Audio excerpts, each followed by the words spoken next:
এ বন্ধু বন্ধু থাপ্পড় খাবি, আজ থেকে হচ্ছে আমরা বিয়াই। এই মালা পড়া। ভালো আছো মা? ভাইজান এইটা আমার মেয়ে, আপনার হবু বৌমা।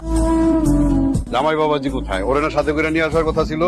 চাক্কা বুঝছেন না, আকাশে চাঁদের একটা গ্রামের মানুষ অগো চেহারা দেখে নাই। জি? না দেখছে আত্মীয় স্বজনের কাজ করে, কাজের মেয়ে এতিম তো, এর লেগা আমি পালি। যাহেন থেকে আম্মা, আমি এই বাড়ির কাজের লোক। কাম শেষ করে যা। কি রে মা, তুই কাঁদতাছিস কেন? আমি কি এই বাড়ির কাজের লোক? তুই আমার মাইয়া, তুই এই বাড়ির মালিক। আমি এই বাড়ির মালিক হইলে তোমরা বাইরে আর যখন তখন আমার গায়ে হাত তোলা হয় কেন? আমি যদি বুঝতাম তাহলে পরে সবাই আমারে ভালোবাসতো। সব কি ব্যাপার? এখানে দাঁড়ায় দাঁড়ায় বাপ কাম করবো আমি করম? করো না, তুমি একদিন করলে কি অসুবিধা হয়? কি কইতাছো এগুলা? হ্যাঁ, মাইয়ের চোখের পানি দেখে একটা মনটা খুব বুইরা মনের ভিতরে একটা ঠেক দিয়া দিব আমি। ওইগুলা পরিষ্কার কর গিয়া, পরিষ্কার করে যা বাঁচে সেগুলা দুজনে মিলে খাগা যা। ওই কাজ থেকে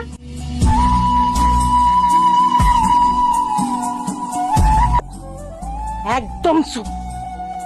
মুখে কথা ফুটছে তোমার? না কথা ফুটছে তোমার?